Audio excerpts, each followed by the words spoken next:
Sebelum itu, kami akan memperkenalkan diri dulu. Yang pertama, saya Jadi dari Guna. Saya Bisa Mutiara Salma. Saya Nurul Hayatisa. Saya Nova Ulia. Saya Lati Lata Sistiani.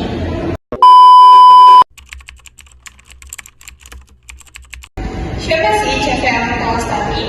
Jadi, CV Amal Lestari adalah sebuah perusahaan berbentuk CV yang berdomisili di Surabaya. Perusahaan ini bergerak dalam bidang penjualan umum dan ekspor, termasuk ekspor ke Timur Leste. CV ini sudah resmi terdaftar sebagai pengusaha kena pajak atau PKP sejak tahun 2011. Artinya, dia punya kewajiban untuk memungut, nyetor, dan melaporkan PPN atau pajak penambahan nilai.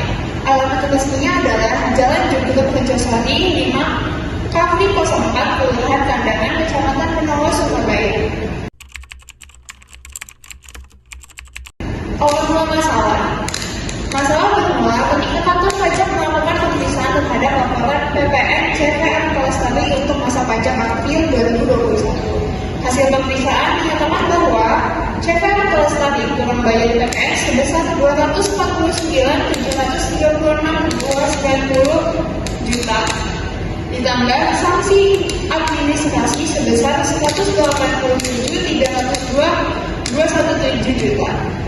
Total tagihan dari DJP mencapai angka besar yaitu 437 juta rupiah. Apa penyebabnya?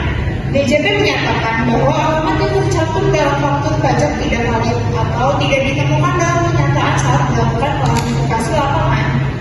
Karena itu, faktur pajak dianggap tidak sah dan pajak masuknya tidak bisa dikreditkan.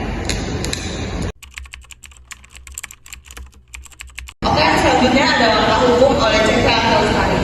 Nah, CV Amal Lestari sendiri itu tentu tidak setuju dengan itu karena mereka ini merasa dituduh keliru, padahal faktur pajaknya sudah sesuai prosedur. Nah, langkah yang mereka ambil itu yang pertama, mereka mengajukan keberatan ke DJP, namun keberatan itu ditolak melalui surat resmi. Nah, tidak sampai di situ saja, mereka lanjut ke jalur hukum pada Desember 2023. Lalu CV Amal Lestari juga mengajukan banding ke pengadilan pajak. Yang selanjutnya ada argumen dan pembuktian dari CV Amal Lestari yang akan disampaikan oleh Jadi kita dulu.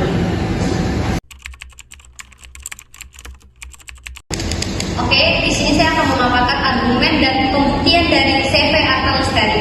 Apa yang mereka sampaikan dalam banding? Yang pertama, alamat yang digunakan dalam faktur adalah alamat resmi sesuai dengan SPPKP, Surat Pengukuhan PKP, Akta Pendirian Perusahaan, Surat Keterangan Domisili dari Kelurahan Kandangan tahun 2023. Dan yang kedua, DJP tidak konsisten. Kenapa tidak konsisten? Faktur di masa pajak lain, yaitu pada bulan Januari, Februari, Maret, dan Oktober 2021 dengan alamat sama tidak dipermasalahkan. Yang ketiga, pemeriksaan DJP dianggap tidak transparan. Mengapa? Karena tidak ada hasil pemeriksaan yang dibahas langsung dengan WP. Tidak ada pemberitahuan hasil klarifikasi lapangan yang disampaikan kepada pihak perusahaan saat itu. Yang keempat, bukti yang diajukan.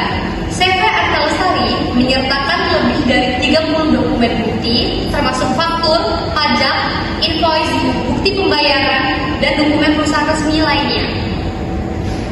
Posisi dan bukti DJP akan dipaparkan oleh Nurul Hayatisa. Nah, yang selanjutnya itu ada posisi dan bukti dari DJP sendiri. Sementara itu DJP itu tetap bertahan pada kesimpulan mereka.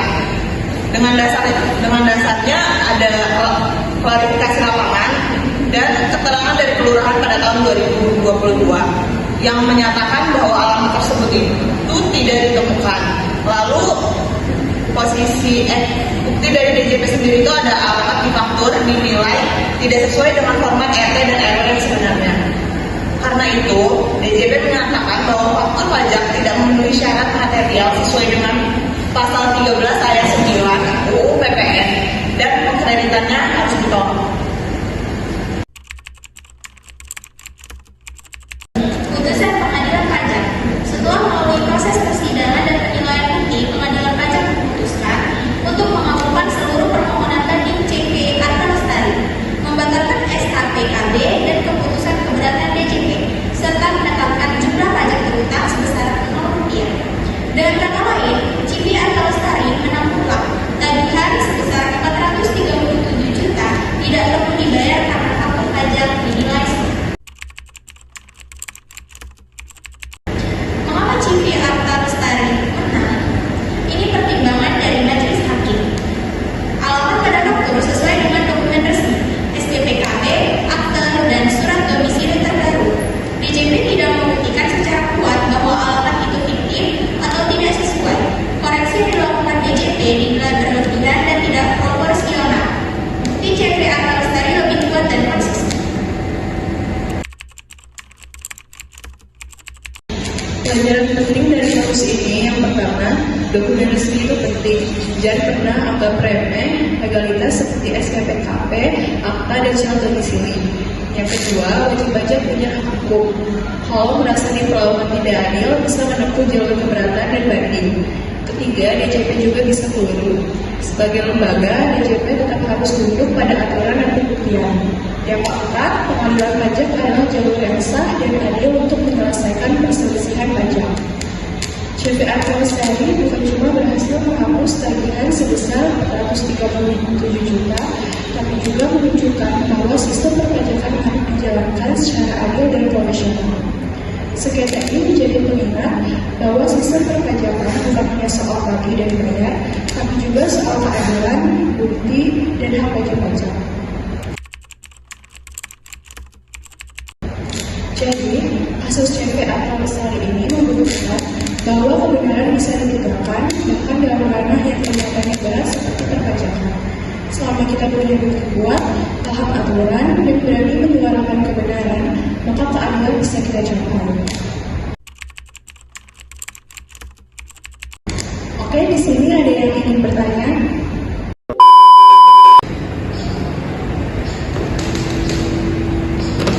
Boleh pertanyaannya?